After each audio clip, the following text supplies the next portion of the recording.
Ele foi a voz de uma geração. Se você quiser um símbolo do que a geração X foi, esse símbolo é Kurt Cobain e a música Smells Like Teen Spirit.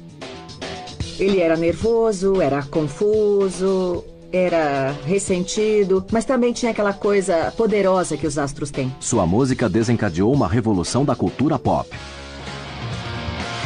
Teen Spirit explodiu tão forte e tão rápido que veio de todos os lados. Parecia vir como uma onda gigantesca.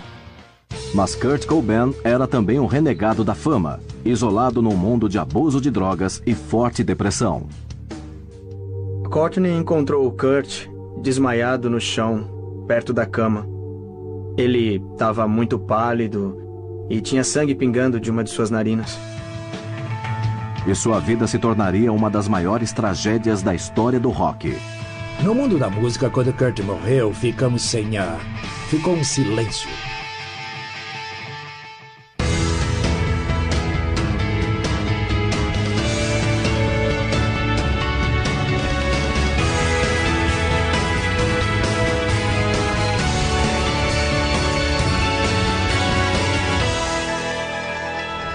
Biografia.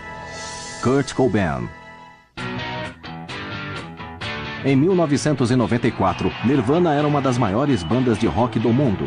Seu terceiro álbum, In Utero, tinha acabado de ficar em primeiro lugar, e o sucesso da banda se devia muito a seu vocalista carismático. Kurt Cobain. O Kurt era o vocalista icônico das bandas de rock dos anos 90. Pensativo, mas se expondo. Reservado e introvertido, mas encarando você para dizer o que pensa. Isso é a personificação dos anos 90. A urgência que ele trazia ao palco, a energia, os vocais, só o canto dele e sua presença no palco eram dominantes já. Mas longe dos holofotes, tudo ia mal para Cobain. Problemas antigos de depressão e também o vício de drogas cobravam caro do cantor e compositor. Durante a turnê de In Utero do Nirvana, no inverno de 1994, os problemas de Kurt e as pressões da fama foram demais.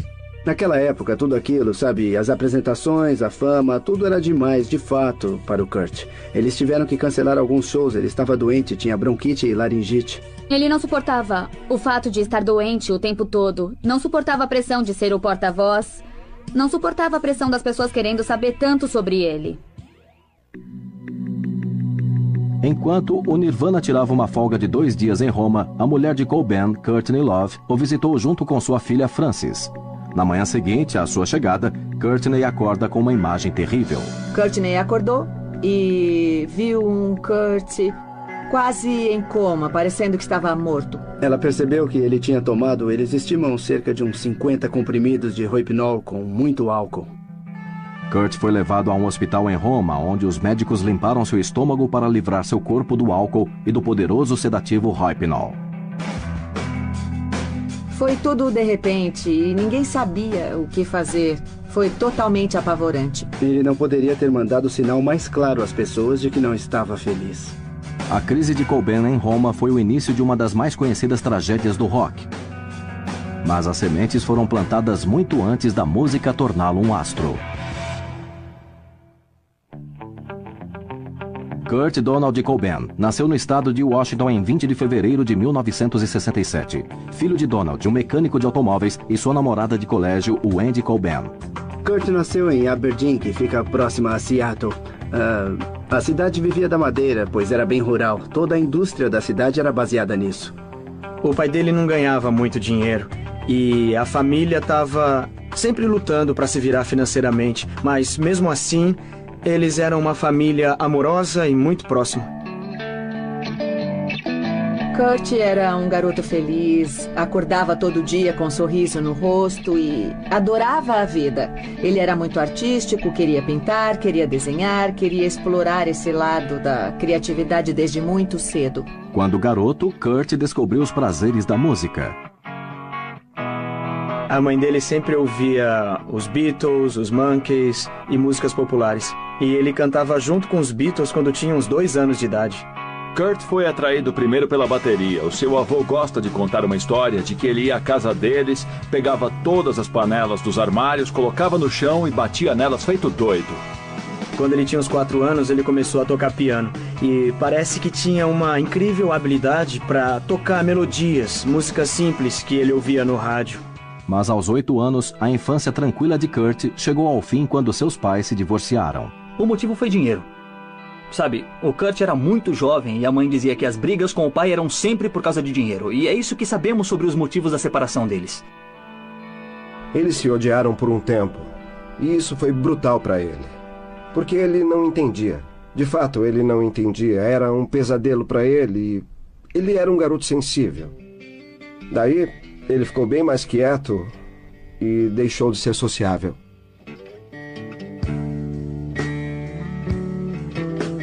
Primeiro, Kurt viveu com sua mãe em Aberdeen.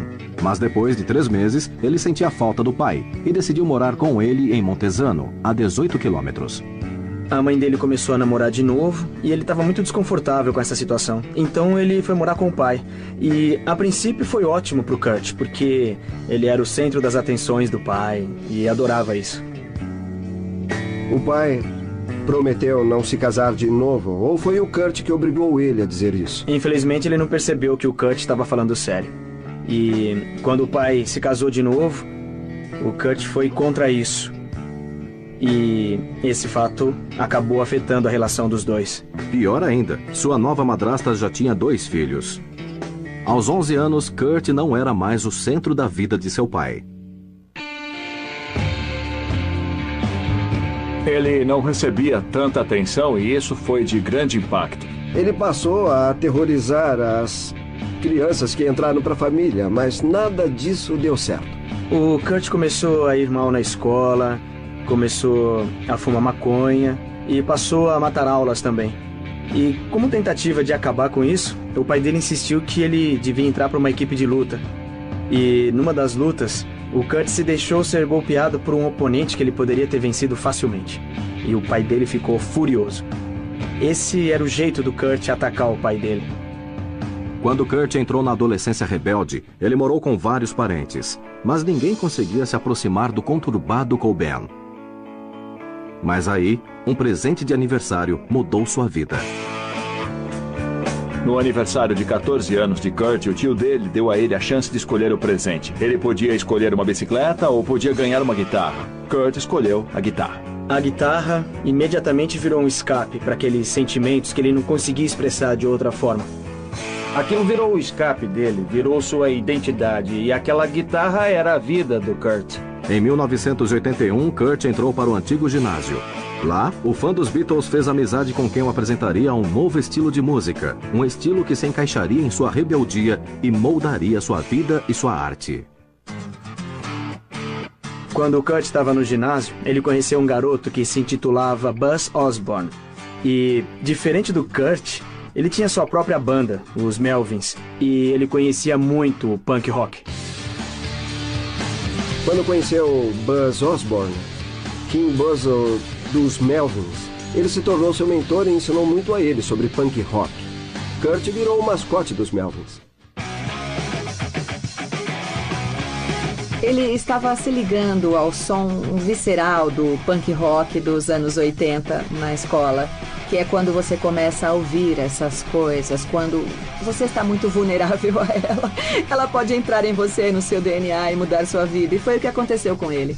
Aos 17 anos, o punk se tornava uma paixão totalitária para Kurt e sobrou pouco espaço para a escola. A música era mais importante para ele. Antes da formatura, ele descobriu que não ia conseguir se formar por não ter créditos suficientes e então disse: eu não preciso terminar essa coisa. Para mim, já chega. Ele pensou, eu só vou tocar guitarra e ouvir música, e depois disso, ele largou a escola e a mãe ficou furiosa. Basicamente, a mãe dele disse que ele tinha que arrumar um emprego ou estava fora. E ele não conseguiu um. Então, um dia chegou em casa e todas as suas coisas estavam na grama. Esse foi o fim da vida em casa para Kurt Cobain. Depois que a mãe o expulsou de casa, ele ficou à toa um tempo, ficava na casa de amigos ou dormia na rua. Ele era um adolescente sem teto, teimoso, que ficou solto e sozinho no mundo. Isso é doloroso e, obviamente, muito difícil de se viver. Mas graças a um amigo generoso com um sofá, o que parecia o fim de Kurt, o abriu para um mundo novo.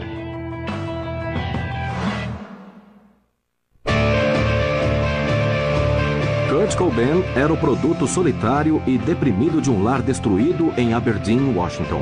Aos 18 anos, ele largou o colégio e foi embora de casa. Mas quando um amigo generoso, Krist Novoselic, ofereceu o sofá a Kurt, não só deu um lugar para dormir, mas também deu à vida estagnada de Cobain uma nova direção. Krist Novoselic também frequentava a escola em Aberdeen. Ele conheceu Kurt através de Buzz Osborne em um dos ensaios dos Melvins. Os dois eram interessados em punk rock, e o Krist tocava baixo. E logo eles começaram a falar em tocar juntos, em formar uma banda juntos. Krist queria começar uma banda e Kurt também queria isso. Então, o momento foi perfeito e tudo se encaixou.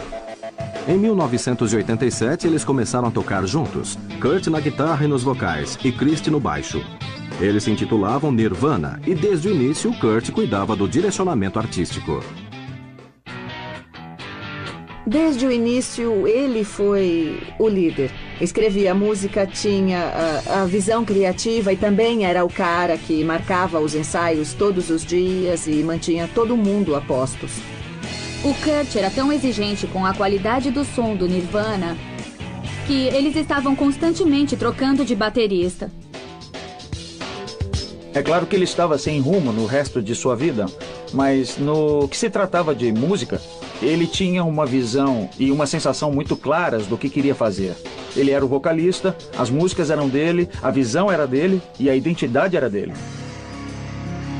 O amor de Cobain pela música não era a única coisa em sua vida. Tracy Marander foi a primeira verdadeira namorada de Kurt. Eles se conheceram num show de punk rock em Olímpia, gostavam do mesmo tipo de música e andavam com o mesmo tipo de gente. Logo em seguida, Kurt se mudou para o apartamento de Tracy em Olímpia. A Tracy era a garota que apoiava o Kurt. Ela estava lá quando ele precisava de alguém ao lado. Ela pagou as contas dele, deu comida e roupas a ele. Eu sempre tentava apoiar e ajudar. Porque a música era muito importante para ele, eu gostava muito do Nirvana. Queria que fizessem sucesso. Tracy não era a única que acreditava na banda. Durante 1987, Kurt e Krist ensaiavam sem parar e iam conseguindo shows bem pequenos em faculdades locais. Mas se queriam dar um passo adiante, eles precisavam gravar uma demo. Mas demos custavam dinheiro, algo que o Nirvana tinha muito pouco. Kurt precisava de uma demo, mas você precisa pagar por ela. Então ele arrumou um emprego de zelador. Ele não comprometeria a visão que tinha de sua música. Ele comprometeria o resto de seu tempo para ter um salário que pudesse manter a sua música de pé. O Nirvana gravou sua primeira demo nos estúdios da Reciprocal com Jack Endino, que era um produtor bastante conhecido no mercado de Seattle. Quando chegou a hora de juntar o dinheiro para o estúdio, tudo que a banda e o Kurt tinham eram $152,77. Como a hora do estúdio era 20 e poucos dólares, isso pagava 6 horas de estúdio, então eles conseguiram gravar 9 músicas e meia. Quando chegaram lá, mesmo as músicas não estando prontas em vários aspectos, eles tocaram com muita vontade. Achei eles muito bons, parecia uma banda muito forte, apesar de jovem. E tinha uma coisa na voz do Kurt que me atraía. Achei que ele tinha um apelo de roqueiro muito bom. Mas Kurt não fazia ideia de quanta atenção os $152,77 dariam a ele. Jack Endino viu alguma coisa neles e então passou a fita para os caras da Sub Pop, principalmente Jonathan Poneman. E disse, você devia prestar atenção nessa banda. Naquele ponto, a Sub Pop era um selo independente, pequeno, e havia aquela banda de rock incrivelmente ambiciosa, mas que não tinha nada ainda, procurando um lugar. A Sub Pop gostou do que ouviu, mas o Nirvana não tinha sido testado. Fora algumas festas particulares e shows em pequenas boates, a banda nunca tinha feito um show grande na cidade. Antes de Poneman assinar um contrato com eles, Kurt, Krist e o baterista do momento tiveram de ser testados diante da plateia de rock, às vezes brutal, de Seattle. Em 24 de abril de 1988, o Nirvana fez seu primeiro show em Seattle, numa boate pequena chamada Vogue. Foi um show para a Sub Pop ver se queria contratar a banda ou não. Jonathan Poneman não tinha certeza, então queria ver eles tocando ao vivo. O Kurt estava muito nervoso. Dizem que ele vomitava sem parar antes do show. A pressão era forte, e a princípio parecia que o Nirvana tinha fracassado no seu primeiro teste importante. Eles atraíram apenas 20 fãs à Vogue naquela noite, e a banda impressionou pouco a plateia. Eles estavam nervosos, travados, e aquele não foi o melhor show. Parece que o Kurt ficou bem deprimido depois. Ele dizia, nós tocamos mal, perdemos a nossa chance. Mas pelo menos um membro da plateia ficou impressionado com o que ouviu. O Jonathan depois ofereceu um contrato com a Sub Pop ao Nirvana e ele disse, nós queremos que o primeiro lançamento seja um single. E vai ser um single da sua melhor música ao vivo. Que na época era um cover, era Love Bus. Kurt ficou animado em ter uma gravação sua. Ele foi pelas rádios em Seattle, deixando o disco e esperando que eles tocassem. Lembro que a gente parou no posto de gasolina em Seattle, a caminho de casa, e ele parou para ligar para a rádio e pedir a música. Kurt voltou pro carro, foi dirigindo e um tempo depois eles tocaram. Ele ficou vermelho, ficou com o maior sorriso no rosto enquanto ela tocava. Kurt não foi o único que pediu Love Bus. O single de estreia do Nirvana virou uma preferência local. A Sub Pop capitalizou nesse sucesso com o primeiro álbum completo da banda, Bleach, em 1989. E foi em bom momento. Seattle se tornava o berço de um novo som popular chamado grunge. Quando Bleach foi lançado, havia um som de Seattle. Era uma música pesada, com as pessoas batendo cabeça. E era meio um rock de garagem com punk, era meio metal. E o Nirvana era visto como uns garotos jovens que tinham músicas ótimas. Acho que o Bleach vendeu umas 30 mil cópias, o que, para um disco independente, mesmo naquela época, era um feito importante. Depois de 2 anos juntos, Kurt Cobain, Chris Novoselic e seu elenco rotativo de bateristas tinham alcançado um sucesso modesto em Seattle. Era hora de levar o Nirvana para a estrada, onde Kurt descobriria que a exposição nacional traz sérios riscos.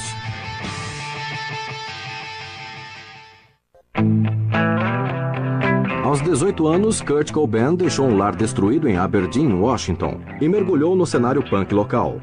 O que encontrou nele foi um escape para sua raiva e suas ansiedades. Em 1989, apenas 2 anos depois de Kurt ter formado a banda, o Nirvana lançou seu primeiro álbum, Bleach, e conseguiu um sucesso modesto nas rádios universitárias.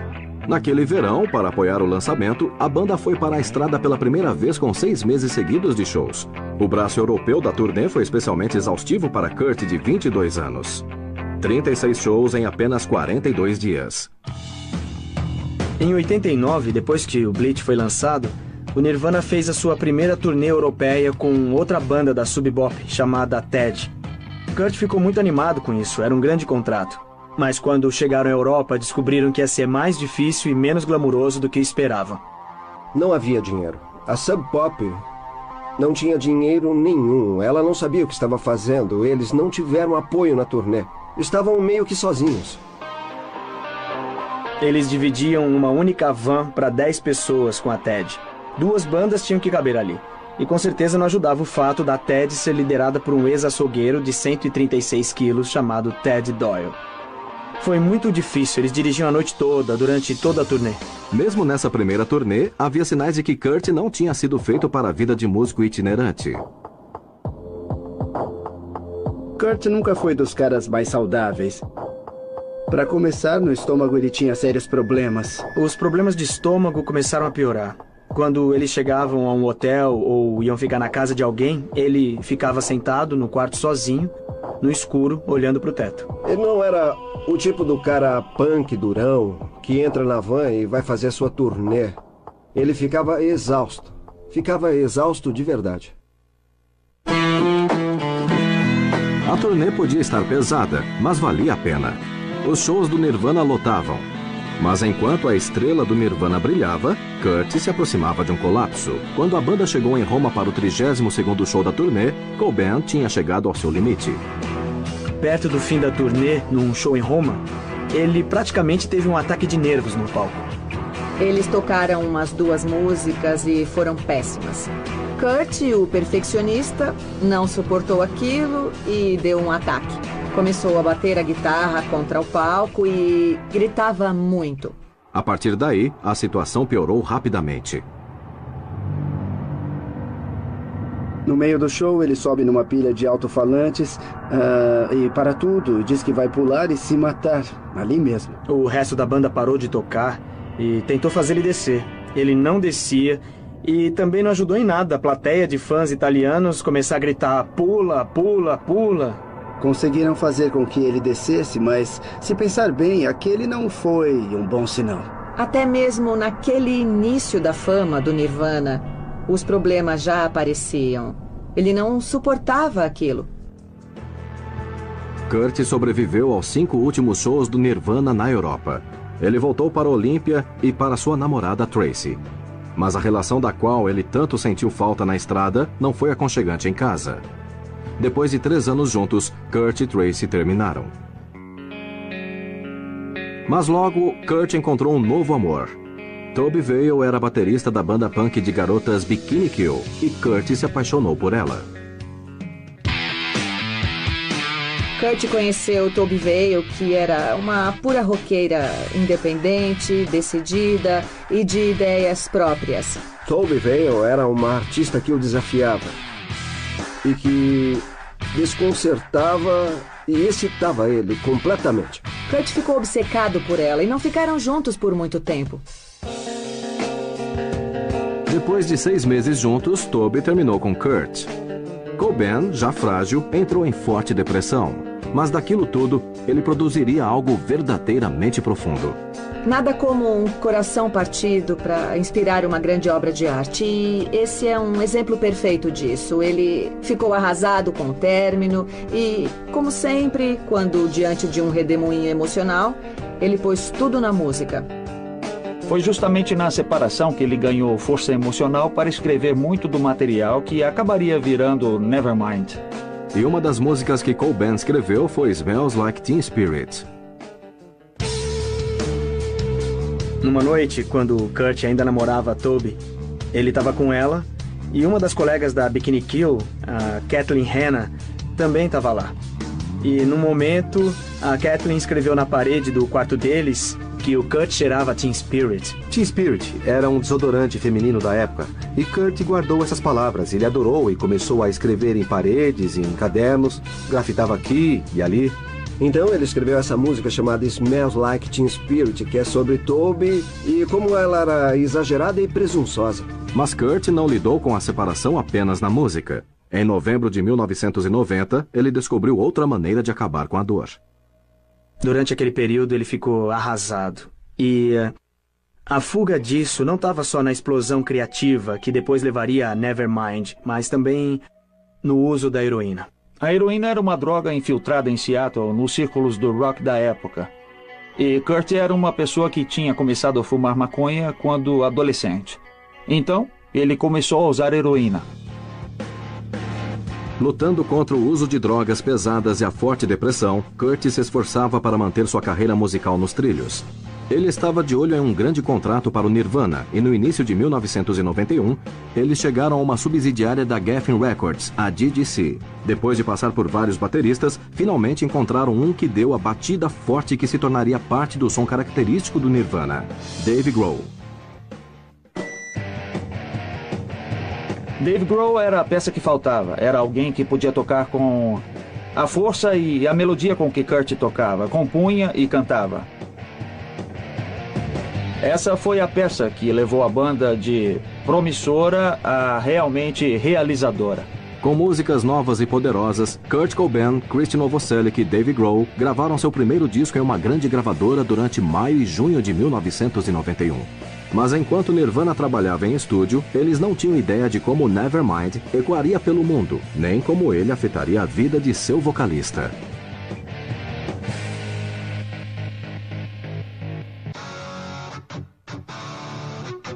Em 1989, Nirvana, a banda de Kurt Cobain, tinha criado um público em Seattle com suas músicas cheias de angústia, mas cativantes, e o boca a boca se espalhou. Em 1990, o Nirvana assinou com um grande selo, o DJC, e o ruído se tornaria um grande estouro quando a música principal de seu segundo álbum, Smells Like Teen Spirit, foi lançada em 10 de setembro de 1991. Quando Smells Like Teen Spirit foi lançada, havia uma certa experiência de vida daquela geração que Kurt conseguiu atingir. Teen Spirit explodiu tão forte e tão rápido que veio de todos os lados. Estava nas rádios, em todo lugar, e parecia vir como uma onda gigantesca. O impacto da música logo foi reforçado por seu clipe perturbador. Kurt tinha uma ideia muito clara do que queria. Ele teve essa ideia, escreveu um tratamento para ela e sabia bem o que queria. O clipe de Smells Like Teen Spirit pegou a ideia de uma torcida de colégio e a colocou no inferno. As animadoras de torcida têm símbolos de anarquia no peito. E a plateia pula das arquibancadas e forma um mosh pit. Então, é uma torcida que enlouquece. E o Kurt, nessa hora, você vê ele tá irritado, quebrando a guitarra. Na edição original do clipe, não havia aquela tomada icônica do Kurt Cobain quando a música termina. Quando o Kurt viu o clipe, ele entrou na sala de edição e colocou aquela imagem. E foi essa imagem que o tornou tão imediatamente reconhecível. Kurt insistiu que ela fosse colocada, ele queria olhar para o seu público. A intuição de Cobain estava certa. Smells Like Teen Spirit virou um sucesso da MTV. Nevermind tirou Michael Jackson do primeiro lugar nas paradas, uma conquista impressionante para uma banda que vendeu apenas 35 mil cópias de seu álbum anterior. E aquele rosto não era apenas mais um roqueiro, ele se tornou um símbolo para uma geração de fãs. Se você quiser um símbolo do que a geração X foi, esse símbolo é Kurt Cobain e a música Smells Like Teen Spirit. Quando viram Kurt na tela da MTV no clipe de Smells Like Teen Spirit, eles viram alguém que era como eles. Ele era nervoso, era confuso, era ressentido, mas também era muito bonito. Ele era bonito, sexy e tinha aquela coisa poderosa que os astros têm. Logo em seguida, os garotos começaram a se vestir como Kurt, a idolatrar o Kurt. E o Kurt era essa figura magnética com um visual incrível e que emanava um carisma, uma paixão que emocionou muitos jovens. Enquanto fãs se apaixonavam por Cobain, ele encontrou seu objeto de adoração, a cantora de 25 anos do grupo punk roll, Courtney Love. A primeira vez que vi os dois juntos foi num show que o Nirvana fez numa boate pequena chamada Metro, em Chicago. A primeira turnê depois de Nevermind tinha começado. Courtney Love e Lori Barbero estavam no camarim e eu percebi nos 20 minutos seguintes ela estava tentando chegar no Kurt. Eu me virei e ela estava sentada no colo dele. E eles ficaram juntos daquela noite em diante, pelo que eu sei. Eles se identificavam bastante pela infância e pela música. Courtney Love teve uma infância complicada, como a dele, e passou a juventude indo de um lado para o outro. Mas vários traços que uniam Courtney e Kurt também os tornavam destrutivos.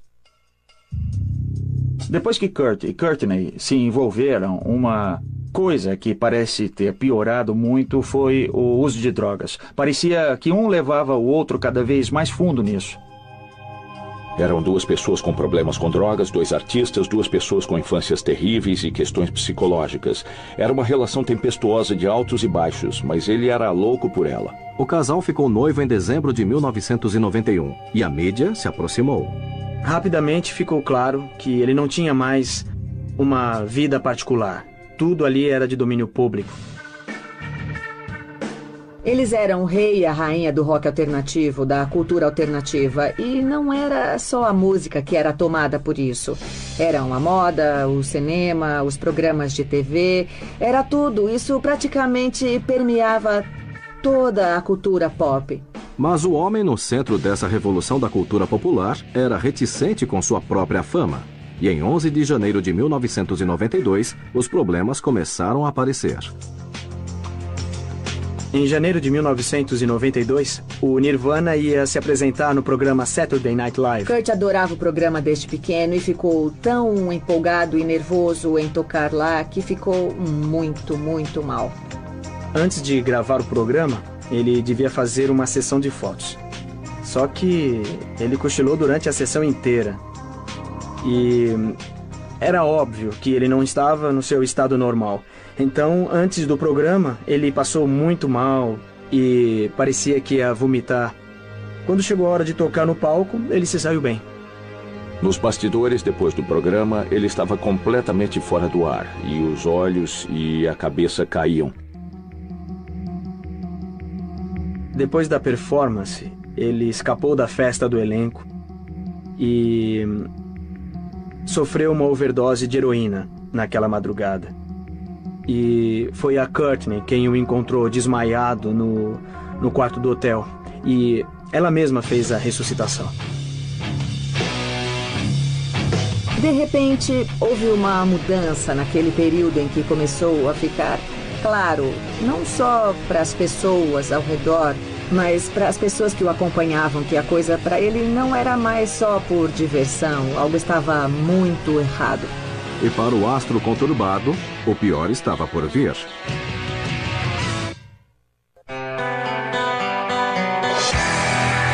Kurt Cobain saiu de casa, se viciou em drogas e largou a escola. Aos 24 anos, ele de repente se viu como ícone de uma geração. Mas Kurt tinha conflitos com sua própria fama. Sua vida amorosa também era complicada. Courtney Love, de 25 anos, era muito parecida com Kurt, uma estrela do rock que sofreu uma infância difícil e era viciada em drogas. Em janeiro de 1992, o casal recebeu uma boa notícia.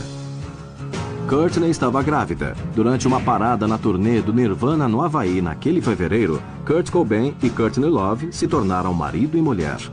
Eles se casaram em 1992 numa praia no Havaí. Ela ia ter um bebê e o Kurt estava extasiado com isso. Quando Courtney ficou grávida, o casal tinha que parar com as drogas. Ficou claro que ela estava motivada a fazer isso porque estava carregando um bebê. A Courtney percebeu que tinha que se desintoxicar e queria que o Kurt fizesse o mesmo. Ela começou a tentar fazer isso, mas ele não conseguia. Algumas semanas antes do parto de Courtney, Kurt tentou a desintoxicação de novo. Em agosto de 1992, ele entrou em um programa de desintoxicação de 60 dias no Cedars-Sinai, em Los Angeles, o mesmo hospital onde Courtney deveria dar à luz. Pelo que a Courtney conta, ela estava para ter o bebê, então ela tirou ele da ala de dependência química e se esforçou para arrastar ele para a sala do parto, onde ela estava para ter o bebê. Sua filha saudável, Frances Bean Cobain, nasceu em 18 de agosto de 1992. Kurt ficou extasiado, mas a alegria durou pouco. Em setembro de 1992, a Vanity Fair publicou um artigo de Lynn Hirschberg que mostrava Kurt e Courtney como pais inadequados e totalmente viciados. A Courtney estava no hospital se recuperando do parto. O Kurt ainda estava na desintoxicação. A reportagem da Vanity Fair saiu e foi devastadora. Uma amiga próxima dizia que Courtney tinha usado drogas durante a gravidez. A Divisão de Serviço Social da cidade de Los Angeles fez uma investigação para ver se ela era uma mãe adequada ou não. E o resultado foi que o bebê foi retirado deles. Isso levou Kurt a uma terrível recaída. Ele usou drogas, teve overdoses, foi ressuscitado, mas não era mais o mesmo.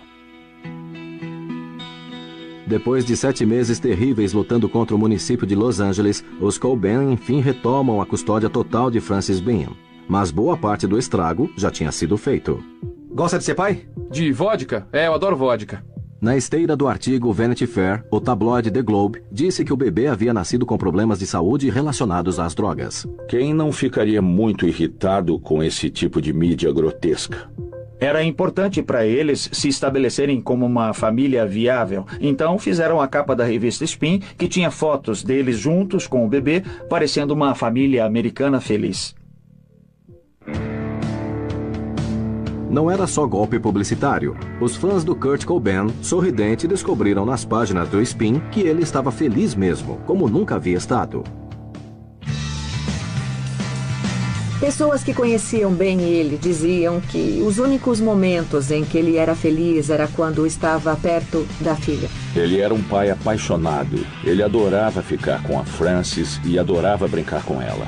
Ele era um típico pai de primeira viagem. Não tirava os olhos dela. Criativamente, Kurt também florescia. Em setembro de 1993, o Nirvana lança seu terceiro álbum, In Utero. A influência de Toby estava em todo o Nevermind e In Utero era o disco de Courtney. A primeira música, Heart Shaped Box, é uma referência a uma caixa em forma de coração que a Courtney enviou para o Kurt antes até deles saírem juntos. E é óbvio que isso marcou o Kurt e causou um grande impacto. Acabou vendendo milhões de cópias e sendo um disco de sucesso muito importante. Alguns meses depois do lançamento de In Utero, o Nirvana foi convidado pela MTV para gravar um show acústico para o programa Unplugged. Quando a MTV convidou o Nirvana para tocar no Unplugged, Kurt Cobain se sentiu valorizado. O Unplugged era um fórum de compositores naquela época, mas também seu formato simples o deixou extremamente nervoso. Ele sentiu muita pressão com isso e levou tudo muito a sério. Talvez essa seja a melhor performance do Nirvana. Havia uma beleza naquilo, uma grande delicadeza que você não costumava ver na música do Nirvana e que estava lá. Foi muito forte. Então, a última música que o Nirvana tocou pro acústico foi Where Did You Sleep Last Night, de Ledbetter. No final da música, Kurt segurou o fôlego, olhou para baixo, olhou para a plateia e gritou as duas últimas palavras da música o mais alto que pôde. O Kurt gritou o máximo que pôde no final. E dizem que o produtor deles, depois dessa música, queria que o Nirvana tocasse um bis. E os outros membros da banda também queriam tocar. Mas quando chegou no Kurt, ele disse, não tem como ser melhor que essa música. Ele ficou muito orgulhoso daquilo e disse, as pessoas vão ver nossa banda diferente depois do acústico. Pela primeira vez em sua vida, Kurt Cobain percebia que tinha feito uma ótima performance. Mas apesar da felicidade em casa e do triunfo artístico, ele não podia escapar de sua própria derrocada.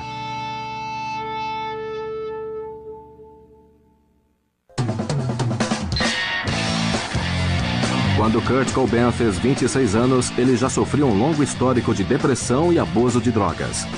O estrelato parecia só ter piorado as coisas.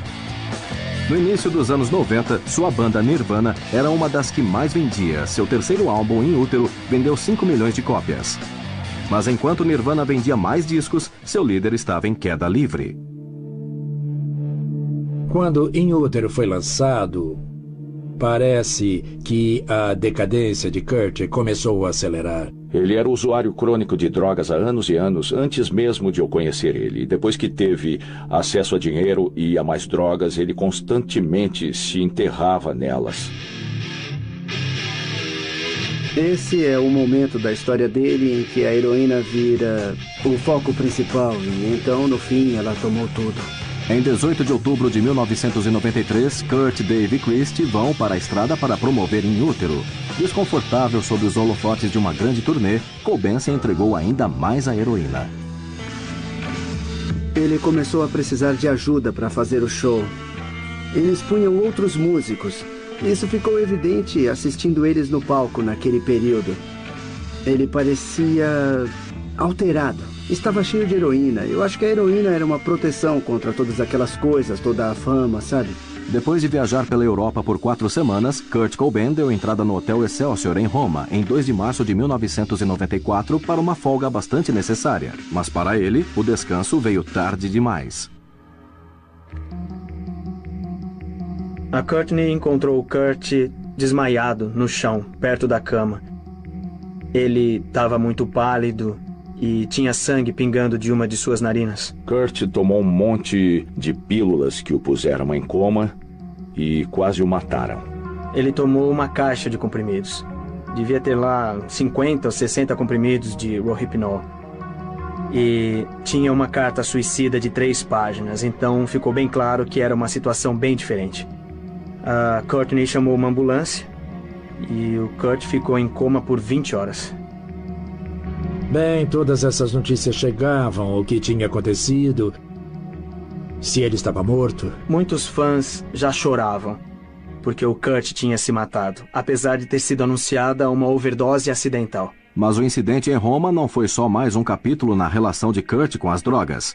O Nirvana cancelou o resto da turnê e Cobain voltou para casa em Seattle com a família. Seu encontro com a morte não serviu de nada para conter seu apetite por heroína.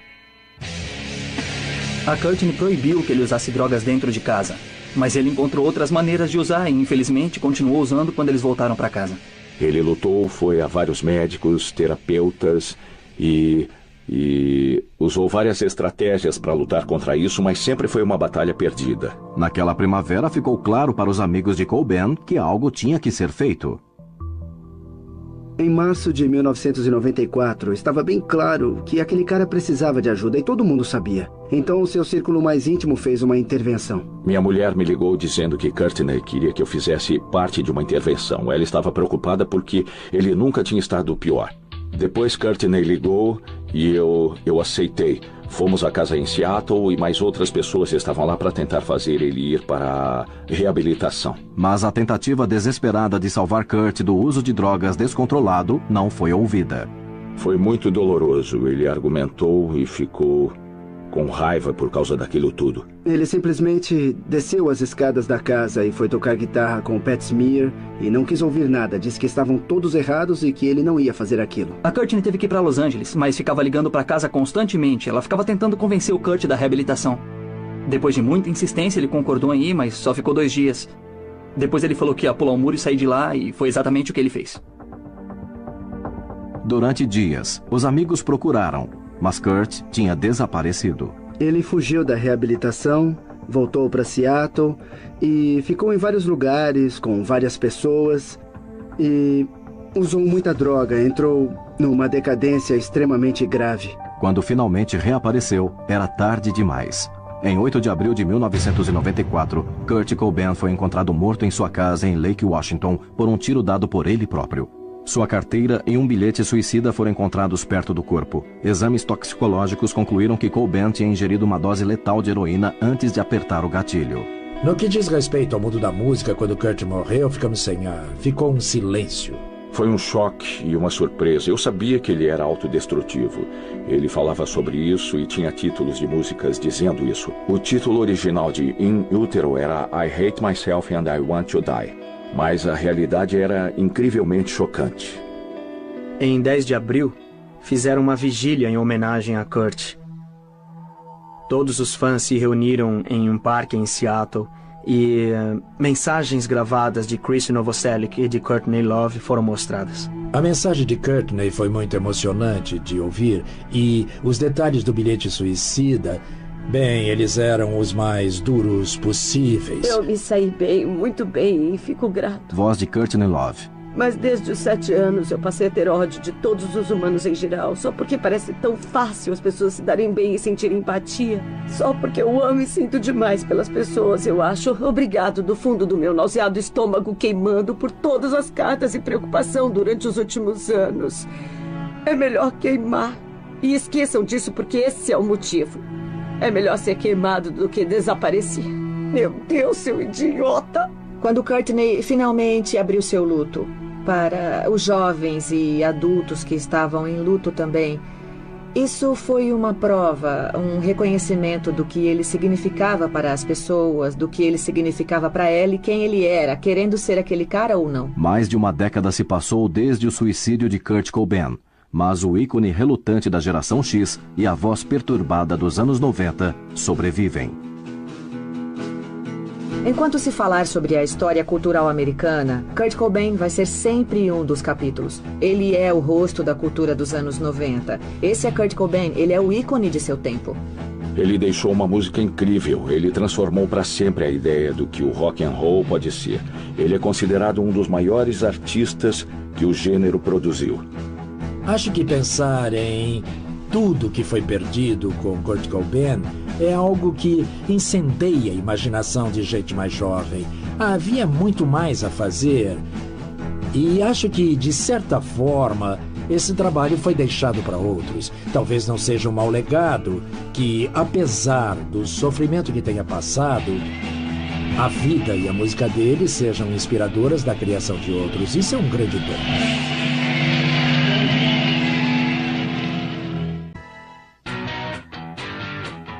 Em 1994, Nirvana era uma das maiores bandas de rock do mundo. Seu terceiro álbum, In Utero, tinha acabado de ficar em primeiro lugar, e o sucesso da banda se devia muito a seu vocalista carismático. Kurt Cobain. O Kurt era o vocalista icônico das bandas de rock dos anos 90. Pensativo, mas se expondo. Reservado e introvertido, mas encarando você para dizer o que pensa. Isso é a personificação dos anos 90. A urgência que ele trazia ao palco, a energia, os vocais, só o canto dele e sua presença no palco eram dominantes já. Mas longe dos holofotes, tudo ia mal para Cobain. Problemas antigos de depressão e também o vício de drogas cobravam caro do cantor e compositor. Durante a turnê de In Útero do Nirvana, no inverno de 1994, os problemas de Kurt e as pressões da fama foram demais. Naquela época, tudo aquilo, sabe, as apresentações, a fama, tudo era demais, de fato, para o Kurt. Eles tiveram que cancelar alguns shows, ele estava doente, tinha bronquite e laringite. Ele não suportava o fato de estar doente o tempo todo. Não suportava a pressão de ser o porta-voz. Não suportava a pressão das pessoas querendo saber tanto sobre ele. Enquanto ele foi a voz de uma geração. Se você quiser um símbolo do que a geração X foi, esse símbolo é Kurt Cobain e a música Smells Like Teen Spirit. Ele era nervoso, era confuso, era ressentido, mas também tinha aquela coisa poderosa que os astros têm. Sua música desencadeou uma revolução da cultura pop. Teen Spirit explodiu tão forte e tão rápido que veio de todos os lados. Parecia vir como uma onda gigantesca. Mas Kurt Cobain era também um renegado da fama, isolado num mundo de abuso de drogas e forte depressão. Courtney encontrou o Kurt desmaiado no chão, perto da cama. Ele estava muito pálido e tinha sangue pingando de uma de suas narinas. E sua vida se tornaria uma das maiores tragédias da história do rock. No mundo da música, quando Kurt morreu, ficamos sem ar. Ficou um silêncio.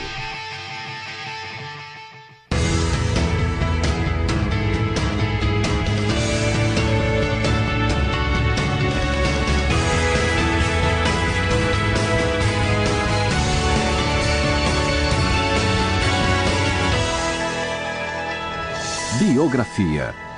Kurt Cobain. Vanna tirava uma folga de 2 dias em Roma. A mulher de Cobain, Courtney Love, o visitou junto com sua filha Frances. Na manhã seguinte à sua chegada, Courtney acorda com uma imagem terrível. Courtney acordou e viu um Kurt quase em coma, parecendo que estava morto. Ela percebeu que ele tinha tomado, eles estimam, cerca de uns 50 comprimidos de Rohypnol com muito álcool. Kurt foi levado a um hospital em Roma, onde os médicos limparam seu estômago para livrar seu corpo do álcool e do poderoso sedativo Rohypnol. Foi tudo de repente e ninguém sabia o que fazer. Foi totalmente apavorante. Ele não poderia ter mandado o sinal mais claro às pessoas de que não estava feliz. A crise de Cobain em Roma foi o início de uma das mais conhecidas tragédias do rock. Mas as sementes foram plantadas muito antes da música torná-lo um astro. Kurt Donald Cobain nasceu no estado de Washington em 20 de fevereiro de 1967. Filho de Donald, um mecânico de automóveis, e sua namorada de colégio, Wendy Cobain. Kurt nasceu em Aberdeen, que fica próxima a Seattle. A cidade vivia da madeira, pois era bem rural. Toda a indústria da cidade era baseada nisso. O pai dele não ganhava muito dinheiro e a família estava sempre lutando para se virar financeiramente, mas mesmo assim, eles eram uma família amorosa e muito próxima.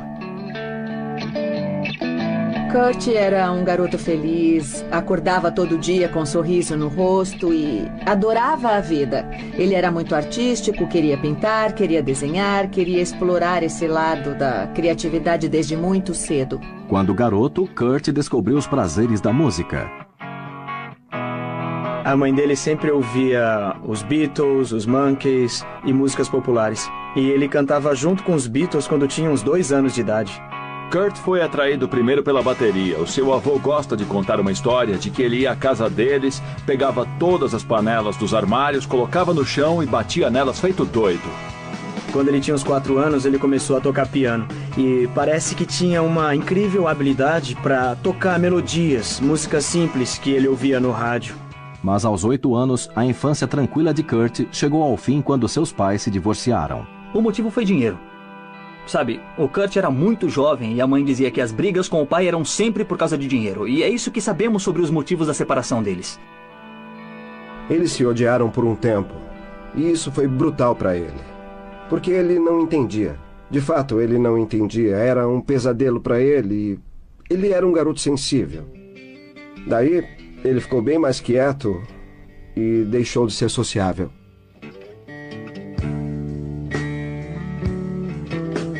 Primeiro, Kurt viveu com sua mãe em Aberdeen, mas depois de 3 meses, ele sentia falta do pai e decidiu morar com ele em Montesano, a 18 quilômetros. A mãe dele começou a namorar de novo e ele estava muito desconfortável com essa situação. Então ele foi morar com o pai. E a princípio foi ótimo pro Kurt, porque ele era o centro das atenções do pai e adorava isso. O pai prometeu não se casar de novo, ou foi o Kurt que obrigou ele a dizer isso? Infelizmente ele não percebeu que o Kurt estava falando sério. E quando o pai se casou de novo, o Kurt foi contra isso. E esse fato acabou afetando a relação dos dois. Pior ainda, sua nova madrasta já tinha 2 filhos.